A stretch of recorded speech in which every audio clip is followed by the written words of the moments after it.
રસ્તા વચ્ચે એક મહિલાને પ્રસૂતિ કરવામાં આવી। લીમખેડા તાલુકાના કુણધા ગામે રસ્તા વચ્ચે મહિલાની પ્રસૂતિ। ખેડા તાલુકાના કુણધા ગામે રસ્તા વચ્ચે મહિલાની પ્રસૂતિ।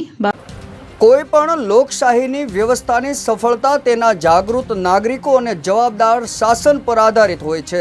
જ્યારે કોઈ નાગરિક પોતાના વિસ્તારની સમસ્યા, વિકાસના કાર્યમાં ખામી અથવા સરકારી સેવામાં બેદરકારી અંગે સંબંધિત કચેરીઓમાં રજૂઆત કરે છે, ત્યારે તેને યોગ્ય જવાબ અને સમયસર જવાબ મળવાને બદલે ઘણી વખત અરજદારને થઈ જશે, કામ પ્રક્રિયામાં છે, ટૂંક સમયમાં કાર્યવાહી થશે જેવા જવાબો આપવામાં આવે છે। દિવસો, મહિનાઓ અને કેટલાક વર્ષો વીતી જાય છતાં સમસ્યાનો ઉકેલ આવતો નથી। પરિણામે નાગરિકોમાં અસંતોષ અને તંત્ર પ્રત્યે અવિશ્વાસની લાગણી જન્મે છે। જ્યારે સામાન્ય રજૂઆતો બાદ કોઈ પણ કાર્યવાહી થતી નથી, ત્યારે જાગૃત નાગરિકો માહિતી અધિકાર અધિનિયમ 2005નો સહારો લે છે। આરટીઆઈનો કાયદો નાગરિકોને સરકારી કામગીરી વિશે માહિતી મેળવવાનો કાનૂની અધિકાર આપે છે।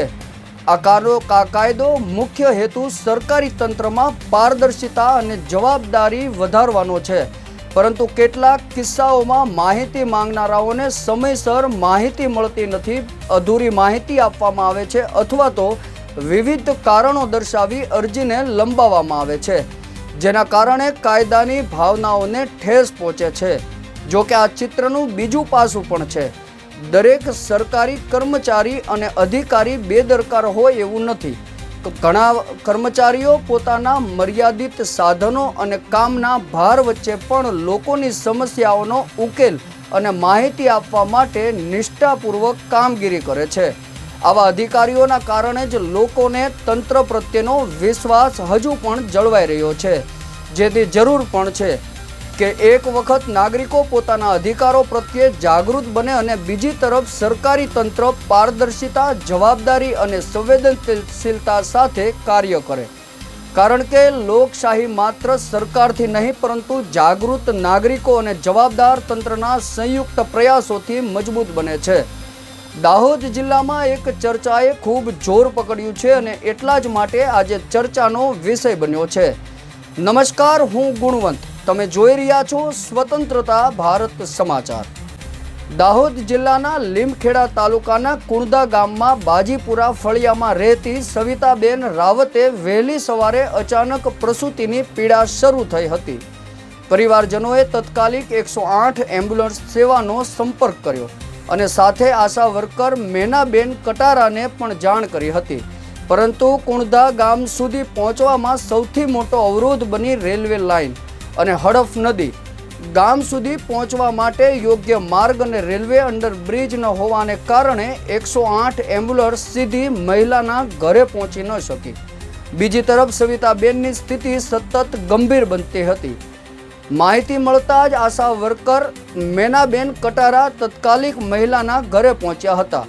તપાસ દરમિયાન તેમણે જાણ્યું કે પ્રસૂતિનો સમય ખૂબ નજીક છે અને હોસ્પિટલ સુધી પહોંચવા માટે વિલંબ થઈ શકે છે અને જીવલેણ પણ સાબિત થઈ શકે છે। તેથી મહિલાને કોઈ પણ રીતે એમ્બ્યુલન્સ સુધી પહોંચાડવાનો નિર્ણય લેવામાં આવ્યો, પરંતુ એમ્બ્યુલન્સ સુધી પહોંચવાનો માર્ગ પણ સરળ નહોતો। મહિલાને પીડા વચ્ચે ચાલીને જવું પડ્યું।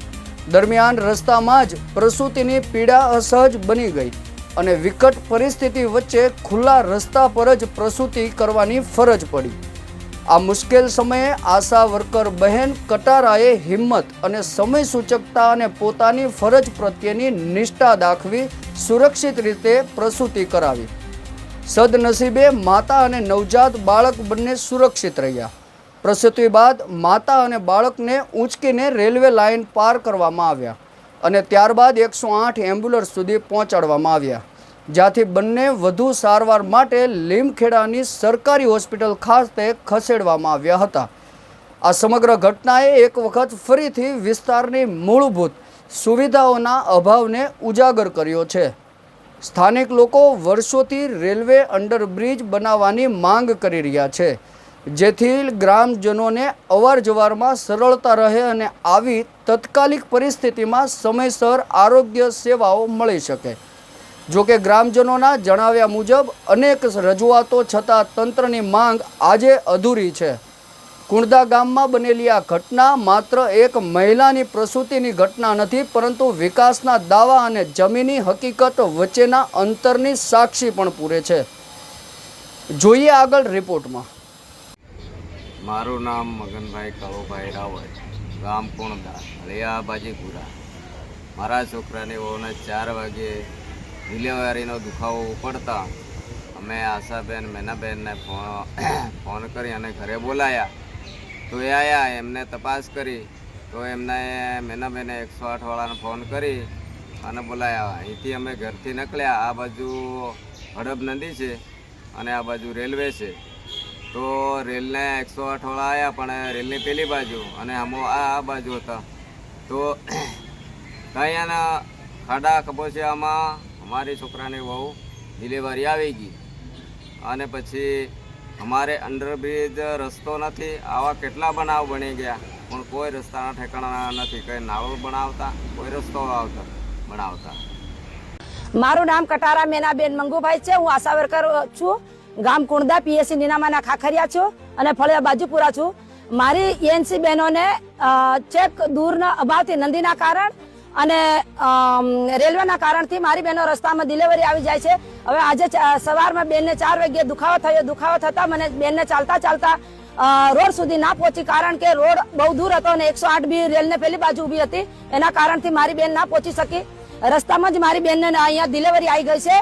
એટલે મારી બેનને મેં જાતે ડિલિવરી કરાવી છે અને ડિલિવરી કરાવીને 108 વાળા ભાઈને હેલ્પ કરી લીધી છે. પછી મેં 108 થી CSCમાં લઈ ગઈ અને માતા અને બાળક બંને તંદુરસ્તી છે. પણ મારા ગામમાં રોડ ને રસ્તા કે ઘર નાળું કરી આપે તો સૌથી સારું, કારણ કે આવી રીતના હજુ મારી સગર્ભા એનસી બહેનો બહુ છે. હું કેવી રીતના ચોમાસામાં લઈ જઈશ, નાળામાં પાણી ભરાઈ જશે, હું મારી બહેનોને કેવી રીતના. અને બીજા તો એ તો ખરું છે, પણ બીજા બી ઝાડા ઉલટી હોય, કોઈને તાવ માથું હોય, કોઈ એક્સિડન્ટ હોય કે ગમે તેમ હોય, તો હું મારા ભાઈ બહેનોને કેવી રીતના અહીંયા વરસાદના કારણે લીમખેડા સુધી પહોંચાડીશ. એવી રીતના મને બહુ દુઃખ થાય છે. તો ગમે તેમ કરી જસવંત ધાબોર સાહેબ, શૈલેષ સાહેબ બધા થઈને મને રોડ કરી આપે, ઘર નાળું કરી આપે તો ખૂબ ખૂબ આભાર એમનો. હવે જોવાનું એ રહેશે કે આ ઘટના બાદ તંત્ર જાગશે કે પછી ગ્રામજનોની વર્ષો જૂની માંગ ફરી એકવાર ફાઇલોમાં જ દટાઈ જશે. તમારું શું મંતવ્ય છે કોમેન્ટ બોક્સમાં જરૂરથી જણાવજો. આભાર.